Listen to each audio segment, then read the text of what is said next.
The Truman Show, sorti en 1998, est un film américain qui mélange comédie, drame et fiction psychologique. L'intrigue du film suit un vendeur d'assurance, Truman Burbank, qui ignore que toute sa vie est suivie par des caméras et qu'il participe à une vaste émission de télé-réalité. Les choses deviennent intéressantes lorsque Truman découvre la vérité et décide d'échapper à sa fausse vie. Le film commence par une série d'interviews avec les acteurs de l'équipe du Truman Show. Christophe, le créateur et producteur exécutif de la série, explique à quel point le public s'ennuie de voir les fausses émotions des acteurs. Son objectif est de capturer les émotions naturelles de Truman et de proposer au public un contenu pertinent. Truman Burbank est la vedette du Truman Show, une émission de télé-réalité filmée 24 heures sur 24 à l'aide de nombreuses caméras cachées dans un grand studio et diffusée au niveau mondial. Meryl fait également partie de la série après avoir été capturée 24 heures sur 24. Elle ne ressent aucune différence entre sa vie publique et sa vie privée. Marlon est un autre personnage de la série et on le voit souligner le fait que la série est authentique et que rien de faux n'y est représenté. La vedette principale de la série est Truman, qui commence chaque journée sans se douter que toute sa vie est un mensonge. Alors qu'il quitte la maison, un morceau d'avion tombe du ciel et Truman est intrigué de le voir. La nouvelle est diffusée dans la ville, dans tous les bulletins d'information. Pendant ce temps, Truman part au travail et en chemin s'empare de quelques magazines pour lui et sa femme. Il vit sur l'île de Sea Haven, un immense décor construit avec un énorme dôme. Il est peuplé de manière sélective par des membres de l'équipe et des acteurs qui mettent en valeur les produits et en font la publicité afin de générer des revenus pour l'émission. Truman arrive enfin à son travail où il est employé de bureau en tant que vendeur d'assurance et essaie d'appeler une fille nommée Sylvia. Mais étant incapable de la joindre, son collègue lui demande de rencontrer un client à un endroit précis et malgré ses réticences, Truman est contraint d'y s'y rendre. Lorsqu'il prend un ferry pour rencontrer le prospect, il a trop peur de monter à bord et rentre chez lui. Plus tard, alors que Truman est occupé à jardiner, sa femme Meryl arrive et fait la promotion d'un ustensile de cuisine qu'elle a acheté. Le soir, alors qu'il joue au golf et boit une bière avec son ami Marlon, Truman lui dit qu'il prévoit de quitter son travail et de quitter Sea Haven. Marlon lui déconseille de le faire et pense qu'il a un travail parfait que tout le monde rêverait d'avoir, mais Truman veut se rendre aux îles Fidji. Quand Marlon interroge davantage Truman sur ses plans, il explique qu'il est difficile de quitter sa vie sédentaire car cela demande beaucoup d'argent. Mais il tient absolument à partir pour explorer le monde. Cette nuit-là, Truman se souvient de la mort de son père dans une tempête de mer alors qu'il était jeune. Malgré la persévérance de son père à rentrer à la maison, Truman a insisté pour continuer à naviguer, ce qui a causé la mort de son père quand il est tombé à l'eau. Cet événement a développé une aquaphobie chez Truman, raison pour laquelle il évite de voyager par la mer. Soudain, il commence à pleuvoir et Truman est complètement trempé. Il rentre chez lui et propose à Meryl de s'évader et d'explorer le monde. Mais Meryl lui rappelle leurs obligations financières et exprime son désir d'avoir un enfant, ce qui énerve Truman. Le lendemain, alors qu'il se rend au travail, Truman rencontre un SDF qui se trouve être son défunt père. Truman le reconnaît et essaie de le poursuivre, mais ne parvient pas à l'attraper. Désespéré, Truman se rend chez sa mère, Angela, et explique la situation. Mais sa mère continue d'ignorer tout ce qu'il dit. Elle essaie de lui faire comprendre qu'il a juste cru voir son père, car il l'aime et lui manque beaucoup. De plus, elle reproche indirectement à Truman la mort de son mari durant la tempête. Déprimé, Truman rentre chez lui et se rend dans son sous-sol pour regarder ses vieilles photos avec son père. Meryl arrive en bas et fait de la publicité pour une marque, laissant Truman désemparé, comme toujours. Après son départ, Truman ouvre une autre valise pour chercher une étole ayant appartenu à son ancien véritable amour. Le public qui regarde l'émission à la télévision se rend compte que le créateur s'est débarrassé de la fille mais n'a pas pu effacer sa mémoire. L'émission revient sur l'époque où Truman était à l'université et est tombé amoureux d'une fille nommée Sylvia. Bien que Truman ait apprécié Sylvia, qui n'était qu'une figurante de la série, les créateurs ont provoqué une rencontre entre Truman et Meryl. Et depuis, Truman est obligé de passer plus de temps avec Meryl. Un jour, alors qu'il étudie dans une bibliothèque, Truman rencontre Sylvia et il l'aborde joyeusement. Sylvia précise qu'il n'est pas autorisé à lui parler. Cependant, ils sont tous deux extrêmement attirés l'un par l'autre, et lorsque Truman lui propose un rendez-vous, elle insiste pour qu'il se fasse immédiatement. Après avoir évité les multiples caméras qui suivent Truman, le duo atteint enfin le bord de mer où ils partagent un baiser passionné avant qu'un homme se faisant passer pour le père de Sylvia n'arrive et l'enlève. Avant de partir, Sylvia révèle la vérité à Truman sur sa véritable identité et l'informe qu'il est contrôlé par un décor et des situations élaborées. Cependant, le père de Sylvia fait passer sa fille pour une patiente schizophrène. Sylvia demande à Truman de partir d'ici et de venir la chercher. C'est pourquoi Truman continue à la chercher et veut déménager dans les îles Fidji, là où la famille de Sylvia a apparemment déménagé. Depuis le départ de Sylvia, Truman a assemblé plusieurs morceaux de portraits féminins pour créer une photo d'elle. Sylvia est en larmes en le voyant faire ça à la télévision.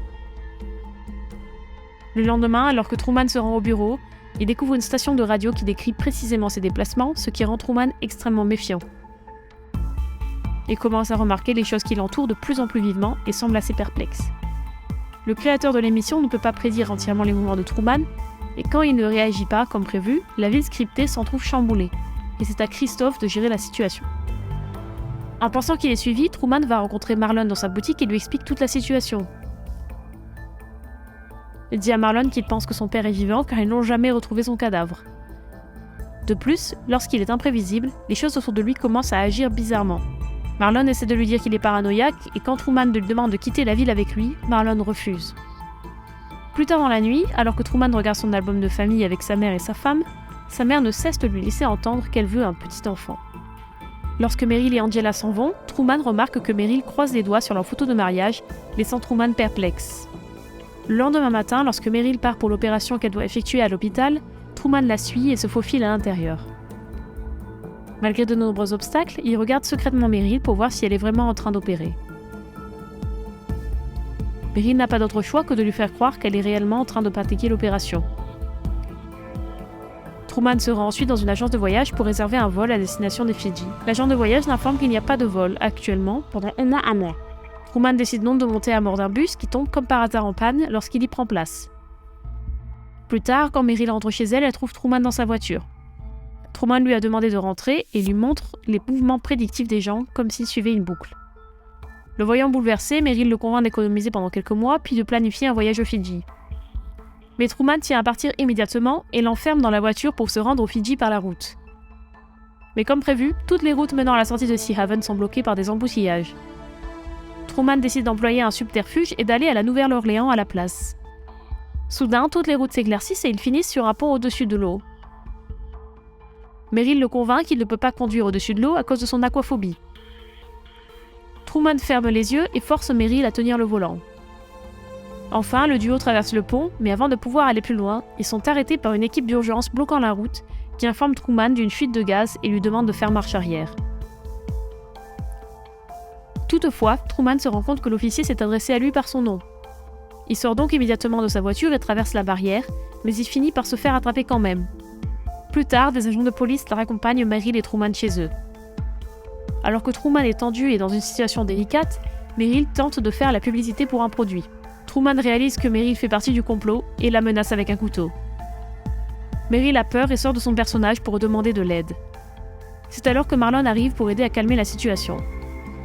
Plus tard dans la nuit, Truman a une conversation de cœur à cœur avec Marlon et lui dit qu'il sent que le monde entier tourne autour de lui. Marlon essaie de le dissuader et évoque son enfance avec Truman. Truman rit avec son ami, mais il s'avère que c'est Christophe qui indique à Marlon ce qu'il doit dire. Marlon est obligé d'assurer à Truman qu'il ne mentirait jamais, même si le monde entier joue avec lui. À ce moment-là, Marlon montre à Truman son père décédé, Kirk, qui est en fait envoyé par Christophe pour ramener Truman dans un état contrôlé. Truman est en larmes en voyant son père après toutes ces années et le serre dans ses bras. Le public est à cran en regardant la scène et est content de voir les retrouvailles. Toute l'équipe est ravie alors que l'émission reprend la tête des audiences. Cependant, Sylvia, qui a été expulsée de la série, se sent mal car elle veut désespérément empêcher Truman d'être davantage exploité. Christophe est ensuite présenté dans une interview exclusive au cours de laquelle nous découvrons qu'au cours des 30 ans d'histoire de Truman Show, des personnes étrangères au programme se sont infiltrées dans la série à de nombreuses reprises. Cependant, la récente intégration de Kirk a provoqué une crise dans la vie de Truman, à cause de laquelle Christophe n'a eu d'autre choix que de le ramener dans sa vie dans l'espoir de lui faire retrouver sa routine. De plus, Christophe explique comment il a inventé les moyens pour garder Truman sur l'île, tout en lui expliquant les dangers de l'exploration et les avantages de rester chez lui. Il prévoit d'expliquer l'absence de 22 ans de Kirk dans la vie de Truman grâce à une amnésie. Un spectateur demande à Christophe le nombre de caméras qu'il a implantées sur le plateau et il s'avère qu'il en a installé plus de 5000. Il explique également que Truman fait partie de l'émission depuis sa naissance suite à une grossesse non désirée. Sylvia appelle alors l'émission et reproche à Christophe d'avoir tourné toute la vie de Truman en dérision, sans son consentement. Depuis que Sylvia a été exclue de la série, elle participe à la campagne Free Truman, qui se bat pour que Truman soit libéré du programme. Après l'appel de Sylvia, Christophe annonce que dans un prochain épisode, Meryl va mettre fin à son mariage et un nouvel intérêt romantique pour Truman sera réintroduit dans la série. Pendant ce temps, dans le monde de Truman, l'homme semble reprendre ses habitudes, si ce n'est qu'il dort maintenant dans son sous-sol. Au bureau, on lui présente une nouvelle jeune femme nommée Viviane pour qu'il développe une relation amoureuse avec elle. Une nuit, alors que Truman dort dans son sous-sol, Christophe est confus lorsqu'il découvre que Truman a changé sa position de sommeil.